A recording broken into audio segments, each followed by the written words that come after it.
नमस्ते दोस्तों, मैं हूं डॉक्टर सचिन गुप्ता। मैं एक लिवर स्पेशलिस्ट हूं और मैंने DM hepatology hepatology means liver की स्टडी उसका कोर्स पीजीआई चंडीगढ़ से पूरा किया है। और अभी मैं मेडलिव लिवर हॉस्पिटल भोपाल में डायरेक्टर हूं। और यहाँ हमारे अस्पताल में लिवर की बीमारियों का हम बेस्ट पॉसिबल ट्रीटमेंट कम से कम दामों में मरीज़ों को उपलब्ध कराते हैं, जिससे कि उनको बड़े शहरों की तरफ रुख ना करना पड़े और यहीं पे सारी सुविधाएं हम उनको बेस्ट पॉसिबल जो हैं वो दे पाएँ। तो दोस्तों, आज हम बात करना चाहते हैं लिवर ट्यूमर या लिवर कैंसर के बारे में। तो लिवर कैंसर क्यों होता है, उसकी क्या स्टेजेस होती हैं, क्या उनके ट्रीटमेंट ऑप्शंस हमारे पास हैं, और लिवर कैंसर होने के बाद क्या मरीज़ कितने साल तक उसका जीवन रह सकता है, और जितने दिन वो जीवित रहेगा उसमें क्वालिटी ऑफ लाइफ उसकी हम कैसे इम्प्रूव कर सकते हैं। तो दोस्तों, लिवर कैंसर बहुत आजकल हम देखने को सभी बॉडी के सारे पार्ट्स के कैंसर बढ़ गए हैं। उनके कई सारे और भी कारण हैं और कई सारे कारण ऐसे भी हैं जिनको अभी हमें पता ही नहीं चला है कि इतनी कैंसर की जो फ्रीक्वेंसी है या कैंसर का इंसिडेंस इतना ज़्यादा क्यों बढ़ गया है। सिमिलरली लिवर कैंसर के मरीज़ भी काफ़ी बढ़ गए हैं। और मुख्यतः जो हमारे इंडिया में जो मुख्यतः कारण है या ऑल ओवर वर्ल्ड अगर मुख्य कारण है, तो लिवर कैंसर का मुख्य कारण होता है हेपेटाइटिस बी वायरस का इन्फेक्शन। हेपेटाइटिस बी वायरस के इन्फेक्शन से लिवर कैंसर होने की संभावना बहुत ज़्यादा होती है।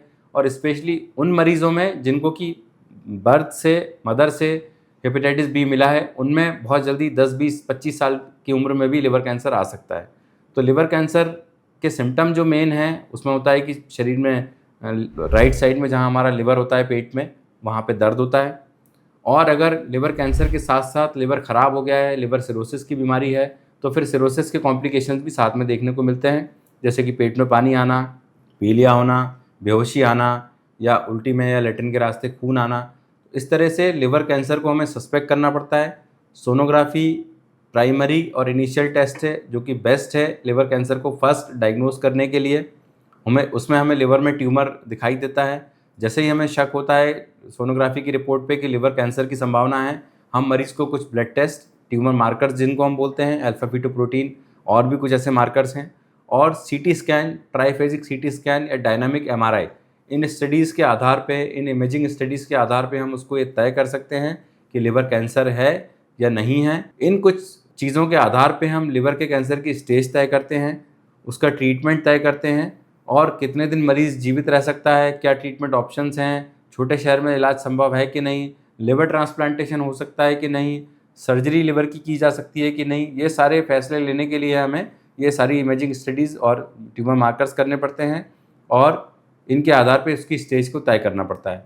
ऐसा नहीं है कि लिवर कैंसर होने के बाद मरीज़ 2 दिन, 15 दिन, 2 महीने, 1 महीने जिएगा। ये सिर्फ इस पे डिपेंड करता है कि उसका लिवर नॉर्मल है कि नहीं, कैंसर के अलावा जो लिवर है। तो ऐसा नहीं है कि लिवर कैंसर होने के बाद अब कुछ नहीं हो सकता, कोई इलाज उपलब्ध नहीं है। बहुत अच्छी मेडिसिन्स भी अब आ गई हैं जिनको हम इम्यूनोथेरेपी बोलते हैं। तो इम्यूनोथेरेपी के माध्यम से भी लिवर ट्यूमर को कुछ हद तक कंट्रोल किया जा सकता है। तो दोस्तों, कभी भी ऐसा शक आता है कि लिवर में ट्यूमर है या डॉक्टर बोलते हैं कि आपको लिवर कैंसर की संभावना है, तो उसके इंस्ट्रक्शंस को फॉलो करें।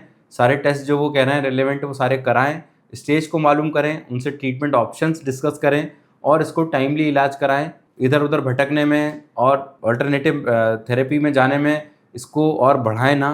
टाइमली इलाज अगर इसका करेंगे तो इसको कुछ हद तक, काफ़ी हद तक कंट्रोल किया जा सकता है। नमस्ते दोस्तों, वीडियो अच्छा लगा हो तो शेयर करें, लाइक करें, सब्सक्राइब करें। धन्यवाद।